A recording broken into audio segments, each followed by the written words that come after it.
Fala Blue, sejam bem-vindos ao canal.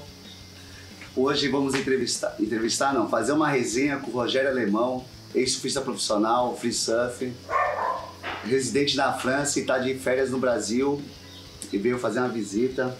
Seja bem-vindo. Salut! Salô! Fala Blue! Aqui tomando um vinho aqui com o Blue, nessa resenha Fala Blue. É isso aí. Mais de 30 anos de amizade. Isso aí, cara. Acho que não, mais. Mais de 30 anos de amizade. Eu mudei pra São Vicente, né, quando eu tinha 10 anos. Daí comecei a pegar onda em São Vicente. Mas aí lá pros 16 anos acabei mudando pro Canaã. Foi onde eu acabei conhecendo o Cristiano, que morava na divisa, né? Ele era um pouco mais novo do que eu, né? Quase a mesma idade, mas eu era uma categoria... Duas categorias. Eu lembro que eu era mirim e o Rogério era categoria amadora. Open, que tava começando o circuito paulista de surf amador na época, a SBS, patrocinado pelo Natural Art, né? Que era o circuito mais forte do Brasil, que vinha o pessoal do Nordeste, Rio de Janeiro. Com certeza, assim, por ser um circuito paulista, mas tinha um nível nacional, porque vinha vários outros atletas, né, do Nordeste, do Sul. Então era um campeonato bem prestigiado e quem conseguisse se dar bem nesse campeonato tinha ia pro brasileiro. Exatamente, tinha uma boa colocação aí no nível nacional. E na época o vencedor do circuito ganhava uma passagem pro Peru ou pro Havaí, né? Então era um circuito forte. Era bem legal, já que o surf estava começando a crescer bastante em São Paulo e no Brasil também. Então vamos começar no básico. Quando e onde você começou a surfar? Ele falou ali. Em São Vicente, né? Lembra o ano? O ano foi assim no começo dos anos 80 que eu comecei a surfar.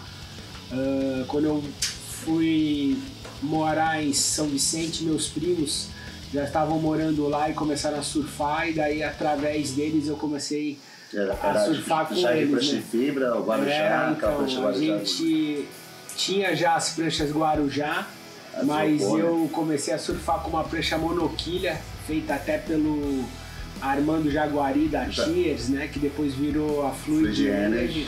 Isso mesmo. E foi nessa época aí, no começo dos anos 80. E que ano tu começou a competir? Então, aí foi logo no... Tu já foi pro amador, porque naquela época não tinha mirim júnior, já era tudo amador, né? Tudo amador, exatamente. Foi assim, lá pelo 84, 85, que eu me lembro que eu vim pra cá, pra Florianópolis em 85, naquele primeiro OP Pro, né? Pro. Exatamente. Então, eram 10 dias de competição. Cara, era uma maratona, né? Tinha que passar mais de 10 fases pra conseguir chegar nos dias finais, né, do campeonato. Então era muito difícil, né? Era mais de 200 competidores. Muita gente competindo, então foi um início assim.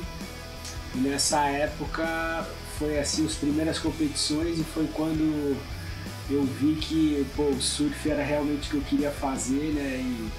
E tô até hoje. E que eu lembro de dois momentos assim, tu ganhou um Natural Art na Praia do Tombo, que era o circuito paulista, uma etapa. Tu lembra quem foi a final?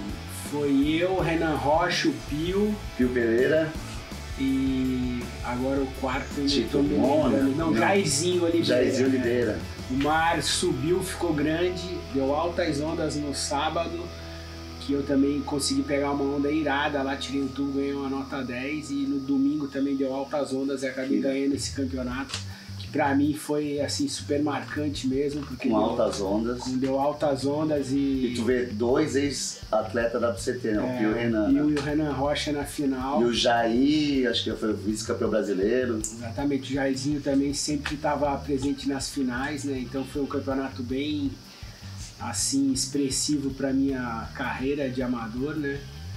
E muito marcante também. Então vamos lá. Em que momento você decidiu que assim que você E aí fala um pouco do profissional. Eu lembro também, lá teve um campeonato gigante na Pitangueiras, que é o... não lembro se era o Fruto Verde ou Niazi. Tribuna Niazi. Tribuna Niazi. Tava gigante, gigante. Eu acho que nesse dia eu era moleque que fui surfar no Perequê. Um lugar que não tem onda. E o Pitangueiras tinha mais de 10 pés de onda, sei lá. E eu cheguei lá, tu tava na final do Trials. Foi um campeonato com as ondas muito grandes mesmo. Quem venceu o profissional foi o Tail, com o Sérgio Noronha na final. Eu acho que foi o Sérgio Noronha venceu. Agora ficou foi o Sérgio Noronha. Tá certo. O Sérgio Noronha venceu. O Tail ficou em segundo. Se eu não me engano, o Sérgio Noronha correu com a prancha do Piola. Uma 6. Ele não tinha prancha. Eu lembro da história mais ou menos. Que ele pegou a prancha com o Piola, uma 6,9, 6,10. Lembro mais ou menos. E tu tava na final do Trials. Então, eu tava na final e foi eu com o Tadeu Pereira. Foi uma final também com ondas muito Tadeu grandes. Pereira, ex-atleta WCT. E foi um dia também muito legal, porque né, o mar tava grande, mas com boas condições. E afinal o mar tava bem grande e difícil de varar, tinha que passar lá pelo lado da ilha, né? A ilha que da Pitangueiras ali divide, né? A Pitangueiras com a Praia do Maluf. Não, né? Banduba é o outro lado. Não sei o nome da ilha, mas a gente tinha que atravessar por lá e dar a volta. Afinal foi eu, Tadeu Pereira. Tinha uns 10 pés de onda. O mar tava bem grande, assim, difícil, né? Mas com boas condições. Então lembra do tamanho de prancha que tava? Eu tava usando uma 6,6, eu me lembro, porque na época a galera não tinha muito costume de ter pranchas muito grandes, né? Era 7 pés era considerado já a maior ganzeira, então minha prancha, a maior que eu tinha era uma 6,6. Do Beto? Do Beto da Hitwave, que foi uma prancha que me ajudou bastante nesse mar. E, infelizmente não consegui ganhar, mas foi um dos campeonatos que também ficou bem gravado na memória. Né? Vamos lá. E qual momento que tu descobriu que tinha uma facilidade de surfar onda grande, assim? Depois desse ano, acho que foi o ano também que meu patrocinador, a Stanley, acabou me dando uma passagem para ir passar um tempo no Havaí. E aí eu fiquei, foi em 1990, acabei ficando... Já tava tinha ido pro Hawaii. Então, eu acabei ficando 1 ano no Havaí, foi minha primeira temporada.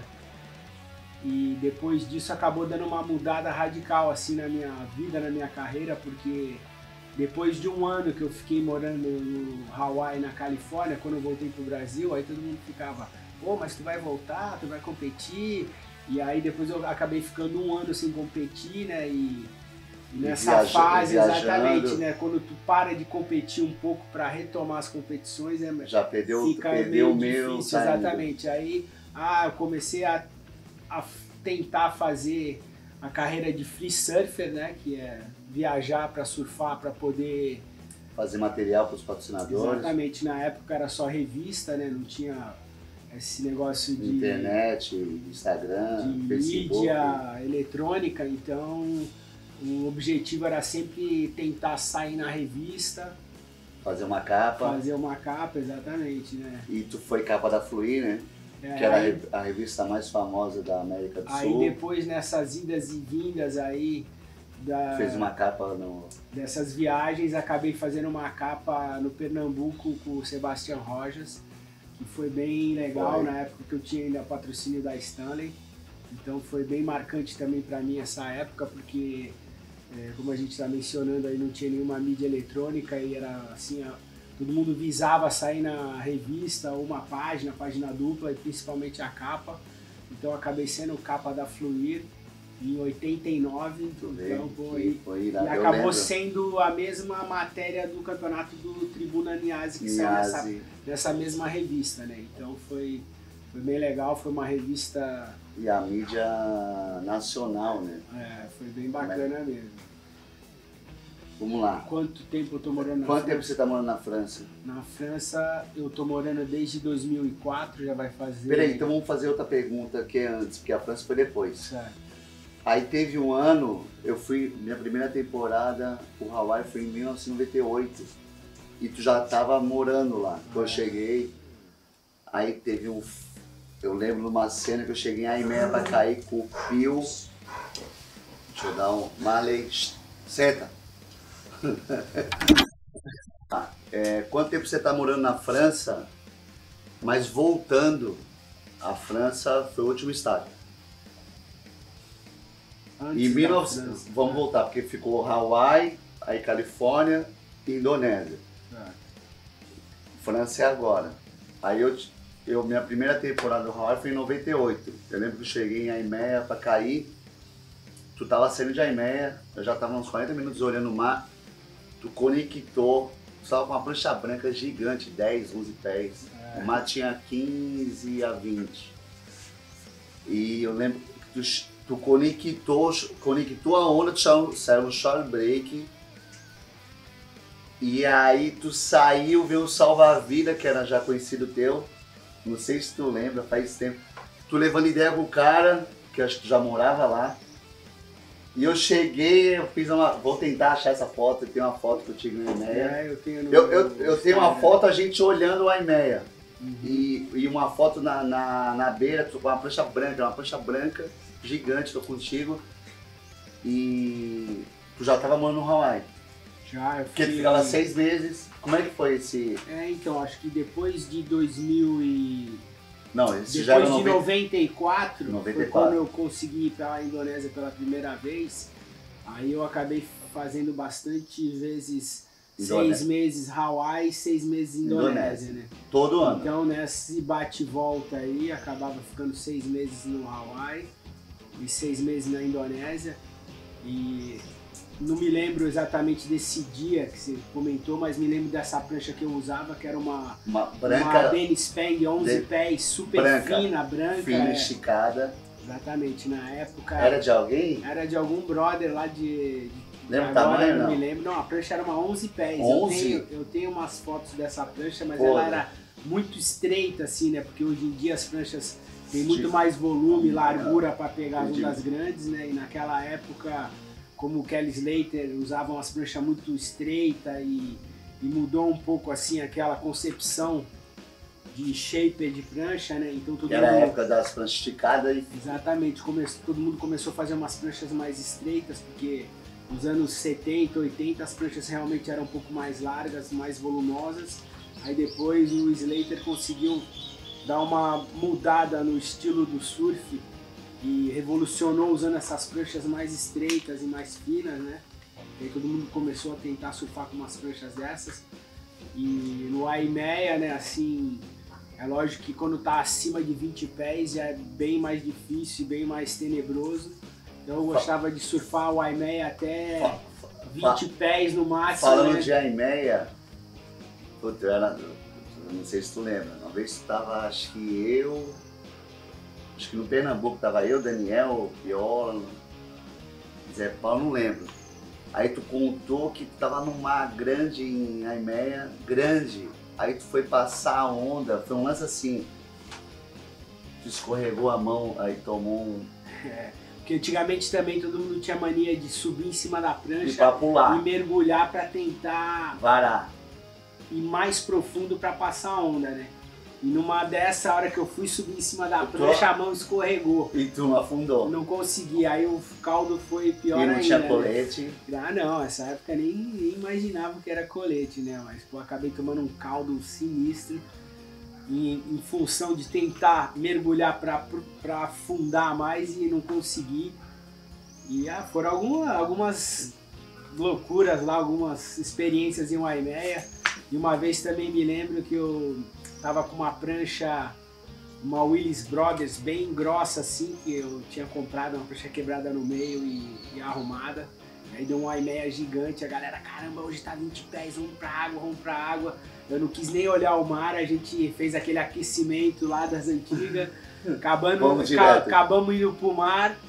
Aí eu entrei no mar assim, drenadão, e já pensei, né, pô, tem que pegar uma onda logo no começo, senão vou ficar com medo, exatamente. Pra tirar aquela... Exatamente, pra não cristalizar lá dentro, né, então eu falei, não, vou entrar e já vou pegar uma onda logo na entrada, pra já descer um pouco a adrenalina, e quando veio a primeira onda assim, eu remei e não consegui entrar. Quando eu virei, cara, tava vindo a série gigante, Fechando 20 pés, e eu tava no pior lugar que era pra imaginar. Meu Deus do céu. De repente veio vindo aquela primeira da série assim, eu falei, nossa, vou tomar essa e tava passando já assim no último segundo e na minha frente tava o Ítalo Marcelo, nunca mais me esqueço, que ele largou a prancha, aí eu também fui obrigado a largar. A gente afundou assim, conseguimos passar essa primeira onda. De repente eu só escutei debaixo d'água a cordinha estourando.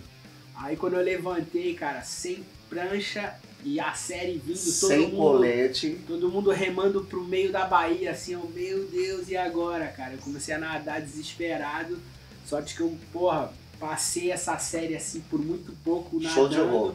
Eu achei que se eu tomasse uma daquela na cabeça ia morrer, né, cara? Tava muito grande mesmo. Aí quando eu consegui passar essa série, cheguei lá no fundo desesperado, vários amigos querendo dar um suporte, né? Não, vem aqui, descansa um pouco. Um falava, não, nada pra pedra. O outro falava, não, espera o jet ski. Tinha mais gente que tomou essa onda? Essa série foi assim, veio aquelas bem, né, de surpresa. Aí cada um falava uma coisa, um falava, não, rema por nada pras pedras, o outro falava, não, espera o jet ski, não. E como é que tu vai sair pelo shore jogando aquela corrente por... Então, aí eu, até me situar o que eu ia fazer, né, deu uma galera ali, o Julião, a galera que tava junto no mesmo mar, começou a me acalmar e eu fui descansando um pouco. Passou uns 20 minutos, de repente o Calunga veio com a minha prancha. Que ele tinha pego uma onda até o shore break, viu minha prancha boiando, aí ele trouxe a prancha de volta. Que irado. Aí eu fiquei lá boiando com a galera ainda sentado na prancha, esperando passar um pouco a adrenalina, né? E aí depois ainda acabei pegando umas ondas mesmo com o lixo quebrado. Sem leste. Mais um pouco mais pro rabo, né? Porque no Havaí, no Aimeia, quando o mar tá desse tamanho, todo mundo desce assim, tem várias pessoas que descem a mesma onda, né? Então eu acabava descendo a onda um pouco mais pro shoulder ali no rabo, né? Mas foi uma experiência alucinante, né? Poder estar esse dia e ter acontecido isso e conseguir... Tu lembra do teu... Esse foi o maior Aimeia? Tu lembra? Esse foi um dos maiores, né? Porque ainda deu esse sufoco, então foi um mar que ficou realmente assim gravado, né, na memória.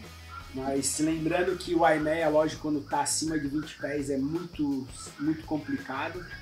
Mas Sunset, às vezes o caldo é mais sinistro. Eu acho que é mais sinistro, eu ia falar isso. O Aimeia, quando um Sunsetão tá acima de 10 pés mesmo. Aqueles 12. Aí que você, ou vem de oeste. Aí que você acaba ganhando bastante experiência para poder tentar surfar o Aimeia, né? Porque não dá para você ir direto pro Aimeia se você não tem uma experiência em Sunset, né? Sunset foi um lugar que eu sempre gostei de surfar bastante, porque o crowd é bem mais dispersado, então não é que nem Pipeline, que é aquele tubão e todo mundo no mesmo lugar, né? E a onda quebrando no mesmo lugar. Então o Sunset era um lugar que eu gostava mais de surfar pela... não a facilidade, mas por poder ficar um pouco mais tranquilo no line-up em relação a Pipeline. É lógico que Pipeline é a onda mais cobiçada e o tubo mais irado do Havaí, né, do mundo. Mas realmente é uma das mais tenebrosas, porque é muito rápida e muito raso, né? Então eu sempre tive bastante receio de surfar a Pipeline pela periculosidade, né? E o crowd. Que dificulta, né? Então eu preferia sempre surfar Sunset, onde eu me sentia um pouco mais à vontade. Né? Então... Aí tem a pergunta aqui do Polo. Então acho que tu já falou. Qual a maior onda que você já pegou? Eu acho que deve ter sido no Hawaii em Waimea, com certeza, né? Em Sunset também. Mas ultimamente aí que eu tô morando na França, né? Deixa o da França, vamos falar depois. Falou. Vamos lá. E que momento tu sentiu confiança de surfar onda grande, mais à vontade, assim? Depois desses campeonatos que teve com onda grande, o Tribuna lá, que eu consegui ficar em segundo lugar. E alguns mares no Brasil, assim... Teve Tamambuca Grande, Saquarema. Então, alguns mares consideráveis grandes no Brasil, que, né, na época, quem conseguisse, assim, se destacar num mar desse, não que se intitularia Big Rider, mas, né, e todo mundo também, pelo meu estilo de surf, sempre falava, pô, você dava jeito para pegar onda grande e tal. Aí foi quando a Stanley me deu essa passagem para ir pro Havaí, que eu acabei ficando lá por um ano. E foi, né, nessa época que eu comecei a surfar Sunset e tentar entender um pouco mais essas ondas, que quando eu cheguei lá eu vi que realmente era muito difícil para surfar Sunset. E na época eu fui sozinho pro Hawaii, não tinha nenhum brother para dar uns toques assim, falar não, faz isso, vai aqui, vai ali. O canal é ali. Exato, não, é lógico que dá para você perceber, mas né... Não, se tu perder a plancha faz isso. Exatamente, se vier uma série tenta fazer isso, então eu acabei tendo que me adaptar a essa nova situação praticamente sozinho. E aí na segunda e na terceira temporada que eu comecei a entender mais um pouco essa logística aí de tentar surfar umas ondas maiores, né? E também, como a gente mencionou anteriormente, as ganzeiras aqui no Brasil eram uma 6,6. Quando eu fui pro Hawaii, a ganzeira tinha que ser uma 8,10, uma 8,8, né? Então já mudou completamente assim o approach de surfar com pranchas super maiores, né? Gigante. Então essa adaptação e essa mudança ficou bem assim difícil para se acostumar, né, no caso, mas depois da segunda, da terceira temporada comecei a criar assim, tipo, né, mais vontade de a cada mar maior cair. E na época eu morava com o Bruno Lemos, com o Fabinho lá, que mora no Leblon, então eles também já moravam lá no Hawaii há um tempo, o Márcio Moraes, que sempre me ajudou também, e aí já ia na pilha da galera, do Cezinha, Pauleca, muitos caras que já estavam no Hawaii há muito tempo, né? E aí foram me ajudando, dando uns toques.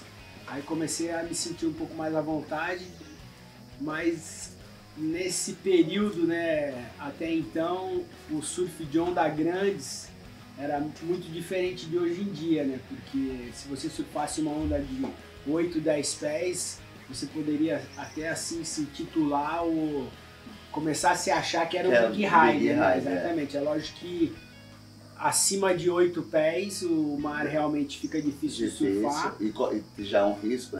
O surf naquela época, acima de 8 pés para até 20 pés, já era considerado um surf de big waves, né? Então se você conseguia surfar nessas condições, assim, né? Você já tinha um pouco esse já era considerado um Big Rider. Exatamente, né? Ele já, esse surfista consegue se destacar em umas condições. Já cair 20 pés já era considerado Big Rider. Exatamente, só que hoje em dia, né, o surf de onda grande já foi para outro. Começou a ter outros patamares. É lógico que daí nessa mesma época eles começaram a fazer o Tawin, o Lord Hamilton em Jaws, aí começou a ir para os outsides lá de Oahu mesmo. Então... Como é que é o nome daquele outside lá, que teve o Big Wales? Log Cabins, né? São vários outsides em Oahu, né? Tem um que é super famoso, que é o Phantoms, que é outside de Velzeland. Aí tem também Log Cabins, né? Que é o Big Wednesday. Big Wednesday, deu gigantesco. Aí depois, né? Exatamente. Aí depois mais pra Haleiwa tem onde o Todd Schister morreu lá, que é outside Alligators, né? Aí tem também Himalaias, tem lá em Haleiwa, que todo mundo surfa também, que é Hammerheads, né? Que chama por causa dos tubarões. Então são muitos outsides que tem só no North Shore, mas começou mesmo em Maui, né? Lá em Jaws. Aí já foi para outro patamar. Exatamente. Aí depois que os caras começaram a pegar as ondas muito grandes de Tawin, aí meio que acabou perder a graça, né? Aí eles começaram a se jogar nessas ondas na remada. Foi aí que as pranchas também para onda grande acabaram tendo uma transformação gigantesca, porque nessa época que você mencionou que eu tinha, não era nem minha prancha, mas eu surfei com uma 11 pés super fina. Hoje em dia você olha as 11 pés, é considerado um navio, né, cara? E eles saem com de 10,6, 10,4, larga e grossa. Exatamente. Hoje em dia e no mar de 40. Acima de 50 pés, né? Então mudou muito a concepção de prancha e de limite, né? Hoje em dia não tem mais limite o surf, né? Quanto maior tiver, sempre vai ter uns caras que vão se jogar nas maiores ondas, então até essa época, se você surfava um mar de 20 pés, você poderia até ser considerado um big rider, só que hoje em dia é 20 pés ficou assim um marzinho, uma merreca, né, para os big riders verdadeiros, né, lá que os caras que estão surfando Jaws na remada, Nazaré, um mar de 20 pés, nego cai de biquília. E vamos lá, como é que foi surfar Nazaré? Aí conta a logística. Não, é lógico, então... Daí tu estava na França. Aí pode começar agora a falar Vamos pular sobre pra a França. França, então tá bom. Que ano que tu foi pra França? Eu fui pra França em 2004, que depois de uma temporada no Hawaii lá com a minha esposa, que na época era minha namorada, né? Ela teve uma complicação com o negócio de visto e não podia mais voltar pro Hawaii, pros Estados Unidos, daí a gente veio pro Brasil e como na época saiu meu passaporte francês, vamos dar um rolê lá na Europa, né, que a gente já conhecia pelas competições dos anos 90 e tal. Esquece. A gente voltou pra França, inclusive o Gilberto Neguito, que estava morando lá, me deu o maior suporte na chegada. E daí a gente foi assim sem pretensão de ficar. Levei na época umas pranchas para vender, tentei fazer a mesma coisa que a gente fazia na década de 90, levar né? as pranchas. Mas aí já os tempos já eram outros, né? O surf em Rossegol hoje em dia virou uma capital do surf, então já estava assim bastante desenvolvido, né? Mesmo nessa época que a gente foi.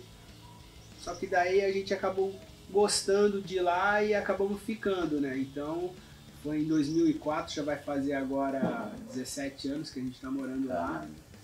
Passa super rápido, né? E é lógico que quando o lugar é legal, tem bastante onda e tem um ambiente bom. Pô, e ali do lado de Mundaka, é bem estratégico. Melhor, um dos melhores beach break do mundo. É verdade. Nazaré, qual é a logística para Nazaré? A logística de Rossegor para Nazaré é mais ou menos como se fosse de São Paulo para Floripa, entre 10 e 12 horas de carro. Só que as estradas são perfeitas na Europa, né? Então não tem complicação nenhuma. É lógico que tem bastante pedágio, né? Acaba saindo um pouco, não caro, né? Mas tem que pagar para poder viajar nessas estradas boas, mas que vale muito a pena. Tu foi de carro? Eu fui de carro, né? Foi um ano que, antes da pandemia aí, dessa loucura toda que está acontecendo hoje em dia, minha esposa vinha todo ano com a mãe dela de Barcelona para Santos num cruzeiro com meu filho. E eu aproveitei um ano desses que ela veio com a mãe dela e acabei optando por ir para Nazaré, que eu queria ver o swell lá gigante, né? E como eu conheço também a rapaziada toda, o Coxa, o Alemão de Maresias, Danilo Couto, todos esses big riders que hoje em dia são os mais sinistros em Nazaré, falei, pô, quero ir lá conhecer, ver um swell gigante, né? Exatamente. Inclusive na ocasião, em Rossegor estava um mar super grande e estava previsto um swell de 5 metros de encostado. Eu falei, pô, é esse swell que eu tenho que ir lá assistir. Quantos segundos, lembra? Não me lembro assim o período de segundos, mas o swell era gigante. E eu falei, nossa, é agora que eu tenho que ir lá para Nazaré para pelo menos ver, assistir, né, esse espetáculo. E peguei o carro, fui embora, no dia seguinte eu já estava lá em Nazaré, cruzei o Alemão de Maresias, já comecei a encontrar a rapaziada. Só que Nazaré é mais ou menos a mesma direção de swell que Rossegor. Se o swell tá muito de oeste, não encaixa no canyon ali que eles chamam, né, na bancada principal. Sim. Que a onda fica oeste lá passa um pouco batido, exatamente. Entendi. Então a onda não entra no canhão de Nazaré, né? Então eu cheguei lá em Nazaré com o swell de 5 metros e não tava rolando aquelas ondas que eu queria assistir. Daí eu fiquei, pô, super chateado, que eu falei, caramba. Pô, não tá big, exatamente. Não tá gigantesco. Não, o mar tava gigantesco no meio da praia, mas na frente do canyon ali, do farol mesmo, não tava tão bom. Aí encontrei o Coxa, o Alemão de Maresias, eles até comentaram, não, o swell pra cá tem que ser com outra direção, mas foi super legal poder rever lá a rapaziada. E quando o mar baixou um pouco, um dia o Coxa chegou e falou assim, não, Alemão, vamos lá e pegar umas ondas aí que eu vou te botar numas ondas. Eu, que isso, Coxa, não? Aí ele... Tu sem equipamento, sem nada. Sem nada. Tu foi lá pra assistir. Eu fui só pra assistir, exatamente. Que irado. Aí ele, não, vamos lá e tal, e acabou me puxando numas ondas, aí, pô, foi muito legal. É lógico que pra Nazaré o mar tava merreca, né? Tava uns 10 pés, assim. 10 não, tinha uns 12 a 15. Aí foi, assim, uma experiência muito legal, porque o Alemão de Maresias, o Coxa, o Ian Consciência, os caras são os mais sinistros lá, depois do Gareth McNamara. Então eles, pô, tem uma leitura ali, uma visão do pico muito apurada, né? Então foi, pô, te passa uma segurança automática, né? Porque... Um resgate. Exatamente, né? Eu que não tenho muita experiência de tal e tal, eles já me deram vários toques e não, faz isso, faz assim e tal. Então foi, pô, a energia e a segurança que eles te passam ajuda muito, né? Então eu consegui até pegar ali um rabinho ali. Mais pra direita ou mais pra esquerda? Então, como eu mencionei, o swell estava um pouco mais pro meio da praia. Então, era mais direita. Mais direita, né? Então, pra mim, até eu preferi, porque de backside ali naquela situação é sinistro, né? Então, foi uma experiência muito legal poder vivenciar isso. Sentir a onda, exatamente, né? É. Inclusive, E muito bumpy? Não, eu tava assim, umas condições lindas, sol, sem muito vento. Inclusive eu até utilizei uma prancha do Carlos Bulli, que o Alemão de Maresias emprestou para mim. Então foi uma experiência alucinante, né? Poder surfar ali com os caras e aprender um pouco ali daquilo que acontece ali, imaginar como deve ser nos dias gigantes. Né? Então, e tu ficou uns dias ali, chegou a ver a bomba? Não, então, aí na ocasião tava para entrar um outro swell, eu senti que a galera começa a ficar numa adrenalina muito intensa, né? Porque essa previsão assim acaba gerando uma tensão. Eu também não quis atrapalhar esse momento da galera que já tinha me dado o maior suporte. Então eu acabei decidindo ir para o Marrocos, né, que era um lugar que eu também queria conhecer. Que foi mais uma experiência nova também no meu surf, já que eu estou morando há 16 anos lá na França e ainda não conheci o Marrocos. Então eu consegui numa temporada só, exatamente, fazer Nazaré e depois ir para o Marrocos. Então foi um ano bem positivo que em pouco tempo eu conheci 2 lugares alucinantes e foi muito legal. E quando tu viu, depois tu voltou para ver aquele mar gigante? Exatamente, esse foi agora no final de 2020, né? Que ainda já estava no meio da pandemia, assim, logo depois do verão lá da Europa. Aí deu uma previsão de 6 metros com 20 segundos e sem vento, assim, sabe? Um dia épico. Eu falei, cara, não é possível. Tá muito grande o mar e vai estar muito alucinante. Agora, 2020? Foi agora, acho que no final de... Foi no final de novembro, né? Inclusive eu ainda estava trabalhando, porque como eu trabalho no verão e meu contrato vai até o final quase do ano. Isso aí depois a gente vai conversar. Lógico. Então era numa semana que era para mim estar trabalhando, só que como o mar foi ficando muito gigante, as aulas foram suspensas, não ia ter aula de surf. E na ocasião eu tinha um amigo que estava em Portugal e me convidou para passar um tempo com ele. Legal. Aí quando eu vi o swell, tudo aquilo ao mesmo tempo, eu falei, nossa, então eu vou de novo para Nazaré, que dessa vez eu vou conseguir ver realmente o swell que eu queria ter visto da vez anterior e não tinha conectado. Aí eu falei, não, dessa vez com certeza vai ser a vez, né? E realmente cheguei lá em Nazaré, tava gigantesco, foi um dos maiores swells que... Quanto? Sei lá, tava mais de 60 pés, né? Tava tão grande que às vezes os caras soltavam da corda e começavam a descer a onda, só que a onda era tão grande que começava a subir, os caras eram cuspidos para fora da onda porque era muito volume de água, né? Então tava também muito perigoso para eles conseguirem puxar a galera mais pro inside, assim, porque pela logística ali do resgate e tudo isso. Então era muitas ondas que às vezes os caras soltavam da corda, começavam a descer, chegava no meio da onda, quando a onda começava a subir, a galera ia para trás, né? Então foi assim gigantesco, foi muito grande, só que acabou acontecendo um pouco da mesma direção de swell que quando eu fui a primeira vez.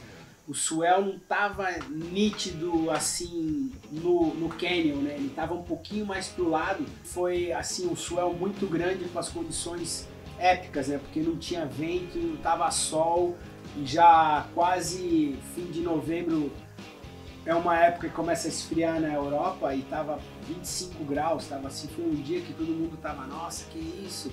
Sol, terral. Sol, sem vento.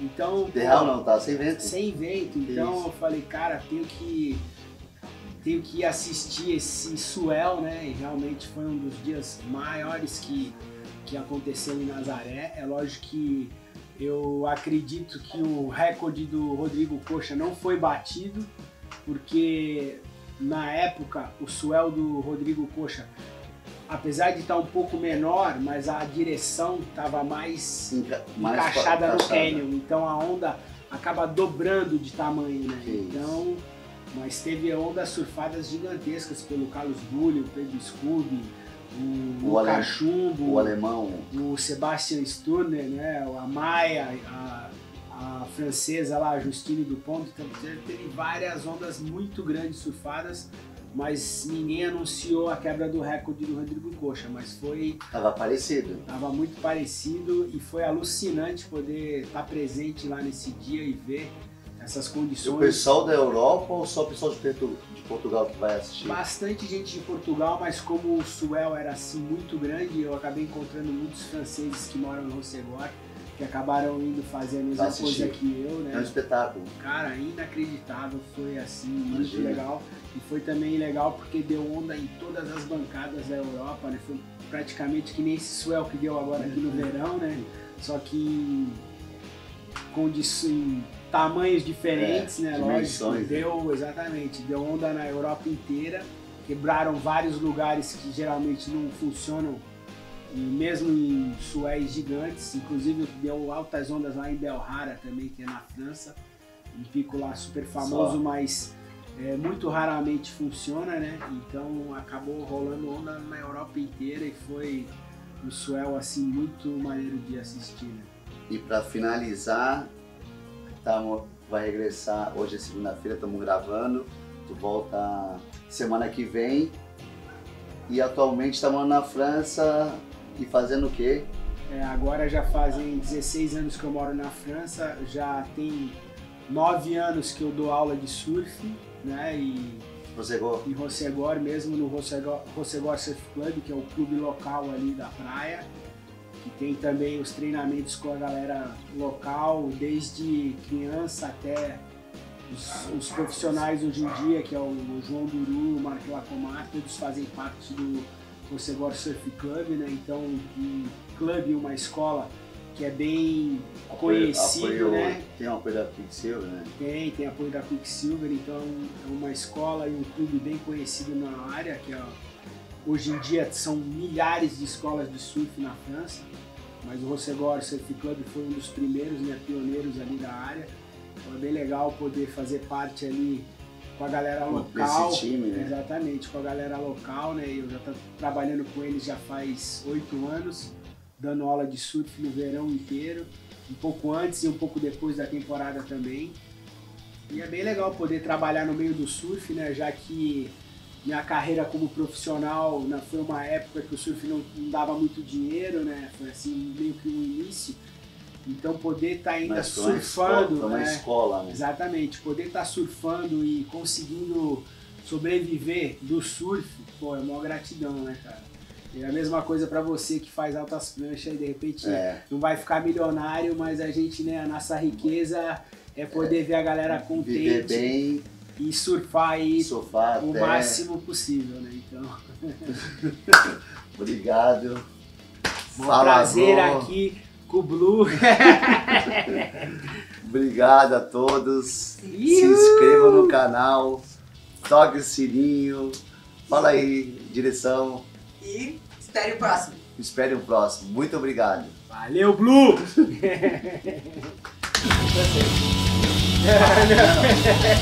Ele não gosta de falar.